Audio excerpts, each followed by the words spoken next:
I'm Elex Michaelson. This week, the issue is leading Los Angeles. They've had a lot of opportunity. They've had decades of public service to get something done, and they haven't. They failed. Billionaire developer Rick Caruso joins the race for LA mayor. His take on homelessness and crime may surprise you. Plus, my advice is, if you're mayor, don't take the mask off for the picture. LA's current mayor on those viral photos, his future job in India, and some extraordinary new technology. Then, the issue is Senator Dianne Feinstein's falling poll results. Why new numbers statewide are so concerning for Democrats. And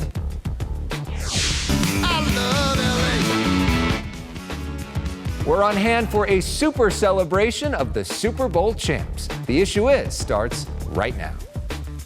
Broadcasting across California, you're watching The Issue Is. And welcome to The Issue Is. I'm Elex Michaelson. The filing deadline has passed and the field is now set in the open race to lead the largest city in California and the second largest city in the nation. New polling from the LA Times and UC Berkeley shows 40% of voters are undecided. Congresswoman Karen Bass is lapping the field at 32%, and tied for second is LA City Councilman Kevin De Leon and the newest entry into the race, Rick Caruso. I'm running for mayor because I love our city. I'll work for $1. This is part of Caruso's new ad introducing himself. It is already airing in heavy rotation. This week, we went one-on-one with Caruso. You may not know his name, but you probably know his properties. The Grove, the Americana, the Commons, the Promenade, just to name a few. Rick Caruso, welcome to the mayor's race. Thank you. I'm glad to be here. Feel? It feels great. I mean, this is something that I've thought about for a long time, as people have talked about, and I love Los Angeles deeply, and I'm excited to be involved. You know, life as Rick Caruso is pretty great. Yep, it is. Right? It and is. In some ways, there's an argument that life as Rick Caruso is better than life as the mayor of Los Angeles. A lot of headache comes with that. A lot of criticism comes with that. A huge pay cut comes with that. Yep. Why do you want to do this? I want to do it because I really do love LA, and everything that I have that's dear to me came from this city. My family has been raised here, my wife, my 4 kids. We've enjoyed just being a part of LA. I love the diversity of LA. I love the spirit of LA. I think it's the city of dreams where it can come true. And I built my business here, and I don't think I could have ever built my business anywhere else. So I feel very energized by it, actually. And I think my life is just going to get better because I'm going to have this enrichment and fulfillment of helping the city and the people I love. So let's talk about sort of what separates you, because ultimately this is a job interview, right? And people got to pick who is the best person for this job. Well said. You have a different biography than most of the other people that are running. Why are you the most qualified person to lead LA when a lot of the people you're running against have a lot more experience in government service? Well, let me first talk about them sort of generally for a minute, then I'm going to talk about me, which is an important question that you've asked. They've had a lot of opportunity. They've had decades of public service to get something done, and they haven't. They failed. And I just find it interesting that you've got a group of people that are tasked with making the city safe and livable, and they've had a decade to get it done. They've failed, but they want a raise and a job promotion. That wouldn't happen anywhere else, right? And so if you think they've done a good job, I'm not your candidate. If you want more of the same, I'm not your candidate. Let me tell you about Rick Caruso. I've worked hard. I'm from humble beginnings. I love life. I love giving back, and I've got a track record of moving into a situation where there's a serious problem or a crisis and fixing it. I came into LAPD. It was under a federal consent decree run by a federal judge. Crime was spiking. I reformed LAPD, hired Bill Bratton. We dropped crime by 30%. That was a crisis situation. Asked to step up at USC. We turned USC around with a lot of help from leadership, but that's a very different enterprise today than it was 4 years ago when I took over as chair. And I have this passion about Los Angeles, and we're in a crisis. That's what it is. Let's say what it is. And I've got a track record of being able to manage through a crisis, lead. I'll hold myself accountable. I'll make tough decisions. And I'm not looking for another job. I want to be mayor. I want to get a job done and go home. I'm not looking at making decisions through a political lens to get reelected like all of my other candidates who are running are doing. And when you say USC, you were chairman of the board of trustees Yes. at USC. Fight on. So let's talk about, because we know the two biggest issues right now, you lead with them in your campaign ad, crime and homelessness. Right. Let's start with crime. Some of your critics point to the fact that you supported George Gascon for district attorney. Do you regret that? And do you now support his recall? So I knew George when I was the president of the police commission, and he was a deputy chief, and he wanted to be chief. I didn't make him chief. He wasn't ready for it at the time, and I hired Bill Bratton. Once his campaign started rolling out and I was hearing about what his plans were, I quickly pivoted and I gave to Jackie Lacey, and I gave her a significant amount of money to support her. So I regret what George has done, and I think George either needs to stand up and say, the policies that I've put into place are harming our communities and I'm going to change them, or he should step down, and if he doesn't step down, he should be recalled because he is harming our communities. And I stand with Charlie Beck, and I stand with Bill Bratton that said the same thing. This was a different George than we all knew when we worked at LAPD together. I don't know what's happened, but clearly he's got to change or he's got to go. So if you're the mayor, you also have a lot of discretion in helping to pick the police chief as well. Correct. Do you think Michael Moore is doing a good job based off of the crime we're seeing right now? Does he continue in that role? What does crime look like with you? What's the specific change that you would see? Well, first of all, I think Mike is doing a very good job in very tough circumstances, because his hands are tied in many ways, and LAPD's hands are tied in many ways, and that has to get unbundled. But I would do what I did last time. You lead with community policing. You lead with the right reforms. You lead with hiring more officers. When I became the president of the police commission 20 years ago, there were more officers leaving the department than were being hired. We've got that same situation today, and they're demoralized. But you've got to start with community policing, and you've got to make policing a part of a community where at least they're trusted. And then you actually have to go get the criminals off the street. There's no doubt you have to do that. And you have to be firm but fair about doing that. I've done it before. This is the difference between who I'm running against. They've never run a police department. They've never fought crime. They've never reduced crime. They've never managed that whole situation. I've done it, and I'm eager to do it again. The other big issue is homelessness. Yep. Number one thing you're going to do that's going to be different than the people that have been in there so far? Day one, declare a state of emergency. Move the authority into the mayor's office. I'll be accountable to fix it. I'm going to build the smartest team in the country to go fix the problem. We're going to go build 30,000 temporary beds. We've got excess land throughout the city that's declared surplus land. We're going to give people an option to move into a clean, safe place in a very humane way, give them the right services that they need, mental health, physical health, but you don't get a choice to stay on the street anymore. The minute we have a bed for you, you move into the bed, or otherwise there's a consequence to being on the street. You have to draw a bright line that we've got communities all around Los Angeles, whatever demographics, that are severely impacted by encampments. You can't tolerate it anymore. When you say there's a consequence, what does that mean? You're arrested? You probably are arrested. If we give you a bed and we give you the services and we clean you and we feed you and we support you, and I think there should be retraining programs to get people back on their feet that can get back on their feet, why then should we allow people to live on the street? And where do you draw that line? You can't. And that's what's happened with this problem. Everybody has been so politically correct in their mind, whatever that means, to deal with it. The problem has just gotten larger. Let's talk about your place in this race.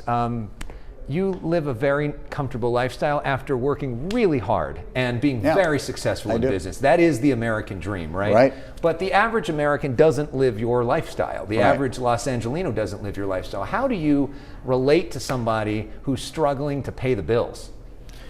Well, let me tell you, again, I grew up with immigrant parents from Italy that lived in Boyle Heights, and my grandfather was a gardener, and I remember riding in his truck, and I remember a family that lived from paycheck to paycheck. There was always a meal on the table, always worked hard, but paycheck to paycheck. Great pride being an American and great belief in this city. And that's the spirit I do this with. But I have also spent the last 30 years working in East LA and working in Watts, supporting the underserved, education and healthcare. the track record and the understanding and the families that I know down there, that my children have worked with, that we become personal friends with. I understand it. So this notion that I don't connect, I'm probably more connected because of our work in the inner city than most people. And in terms of this race right now, a lot of people see Karen Bass as a front runner. They see Joe Buscaino as doing a lot of the things you're talking about. He's been talking about that for a while. Where do you see yourself in comparison to them? I don't talk about it, I do it. And I got a history of doing it. All of those candidates, they've been talking for decades. Nothing's changed. It's only gotten worse. There are no more excuses. No more excuses. So listen, the campaign has just begun. I've got to get my message out. I'm excited about doing that. I know Karen, I've known her for a long time. I've known Joe, known him for a long time. This is now a time in history of Los Angeles that needs a different kind of leader. And it needs somebody that's going to make real change and give people back hope that this is going to be a livable city. And lastly, I want to talk about you, the family man. Yeah. Because I know you are a very proud papa, right? Yeah. And that's an important part of your life. Your faith is very important to you as well. Built a Catholic center at USC. Your kids are always the best dressed. Talk to me about you as a dad and as a husband and what that means to you and how your kids sort of inform your worldview.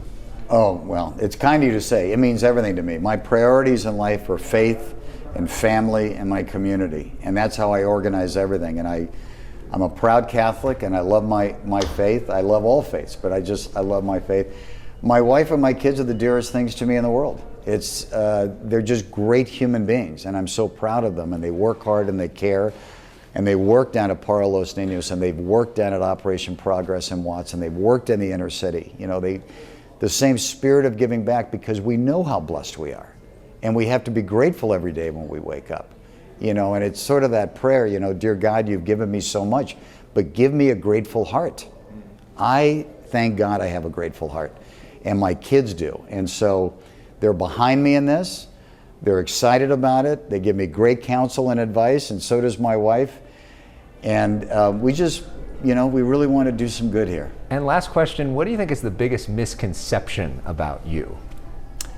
I think it's who I really care about and connect with in life. I have a lot of people I've given jobs to and created jobs for. That inspires me.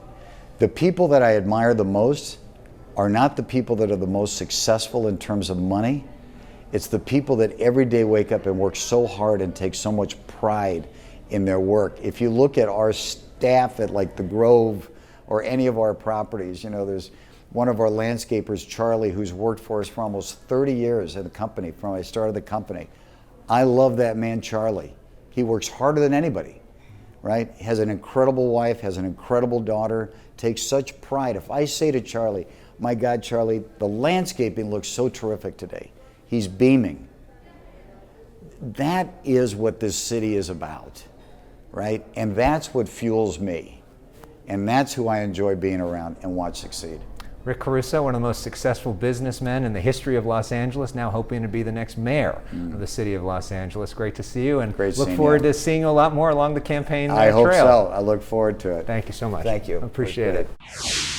Up next, we talk to the current LA mayor, Eric Garcetti, about his future in India, those viral photos, and more. But we go to break with a spectacular shot of downtown Los Angeles from the Above Los Angeles Instagram account.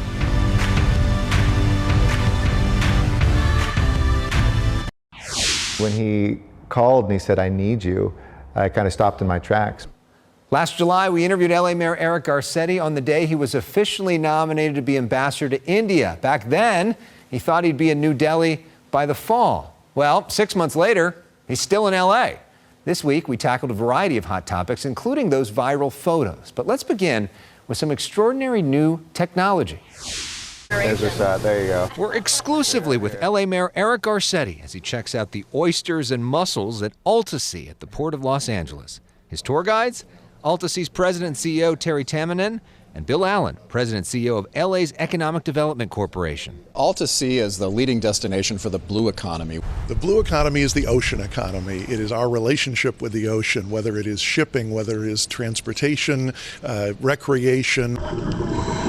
Alta Sea is a leader in underwater research, including turning waves into energy and turning seaweed and kelp into fuel and food. The hope here is that some of this will become the food of the future, and they want some government help to make that a reality. The Department of Commerce recently allocated $1 billion for the Build Back Better Regional Challenge. This project is one of 60 finalists competing for $100 million grants. It's a huge opportunity. This rendering shows what Alta Sea could build with that money, a world-class research facility.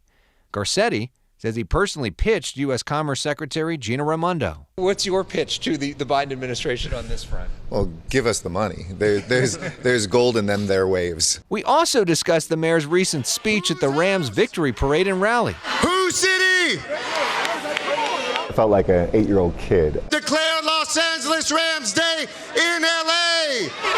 Whose house? It felt like we were turning the page on the last 2 years. Pictures of Garcetti at SoFi Stadium without a mask at the NFC Championship and Super Bowl led to lots of criticism online. Do you think that you made a mistake? Did you learn any sort of lessons from the way that all went down? And do you understand why so many people were so frustrated? I was abiding by the county regulations. For instance, at the Super Bowl, I abided the whole time.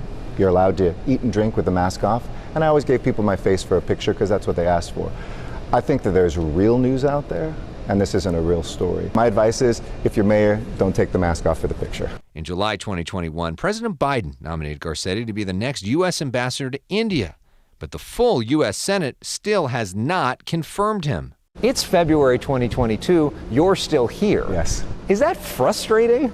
It wasn't. I love my job. Every single day really? I had. I'll take these lessons to India. Garcetti says he likely will not leave for India until at least April. The day that I leave, I will know that for 20 years, I gave everything I had to the city I love. When we come back, Senator Dianne Feinstein has the lowest poll results of her career in California, while voters in San Francisco send a major warning shot to Democrats. But first, the Above Los Angeles account takes us above San Francisco. We have your back. We've learned a lot. This week, Governor Newsom laid out his plan for living with COVID and treating it as an endemic. A series of recent polls shows that most California voters are increasingly less focused on COVID and more concerned about crime and homelessness. Emily Hoven of Cal Matters tweeted it out this way: if Dostoevsky were writing a book about California Democrats' weak points heading into the 2022 elections, he'd title it Crime and Homelessness. According to a new LA Times UC Berkeley poll, most Californians are not happy with the way that the governor has handled those issues in particular. Overall, though, California voters are evenly split on Newsom's job performance, 48% approving, 47% disapproving. Similar numbers for President Biden in California, 47% approval, 48% disapproval. Remember, Biden won deeply blue California by nearly 30 points. Biden's vice president is faring worse here in her home state. Kamala Harris has just 38% approval, 46% disapproval. Harris's replacement in the U.S. Senate, Alex Padilla, has 34% approval, 26% disapproval. Interestingly, 40% have no opinion of him at all, yet he's essentially running unopposed. California's senior senator, Dianne Feinstein, is earning the lowest marks of her long career in California. Just 30% of Californians approve of her job performance, and almost half of the state disapproves.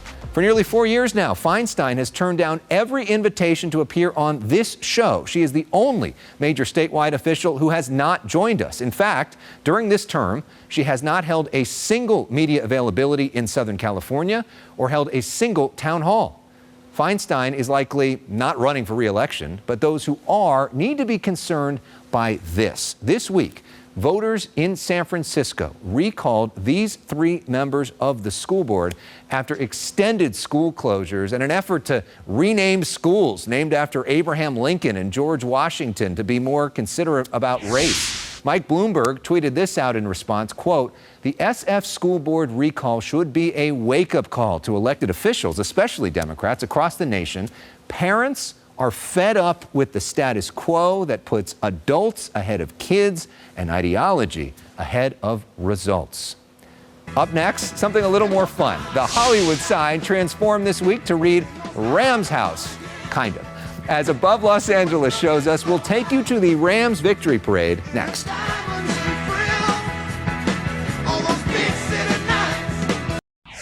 I am so happy right now. I'm crying watching them come by. I feel like I'm 5 years old again. Can you guess what was my favorite moment of the week?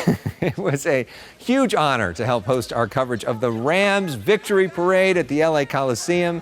Thanks to everyone who watched our Super Bowl special here on The Issue Is last week as well. And I'm well aware there are plenty of fans of the 49ers, the Chargers, the Raiders, and other teams who are watching us right now. But even if you are not a fan of the Rams, there is a lot of reason to celebrate and cheer for them. They're not the most naturally talented team. They overcame plenty of injuries, but they were the smartest team, the most disciplined, the hardest working. They bought into a we, not me philosophy, and now they are celebrating each other. Thanks for watching, and we end with them. Go Rams. We built a super team. We can bring the super team back. Why not run it back? We can be world champions again. We're out here celebrating this championship. Kobe's a part of this. He belongs here. And I'll tell you what, he set the standard. All I know, get back to work, let's run it back. 5 years ago, I was told I was a little too old. And I was told that maybe my time was done. And I tell you this for every single person standing out there that's ever doubted anything you've ever done. Bet on yourself, because 5 years later, I'm holding this trophy up and I'm 40 years old.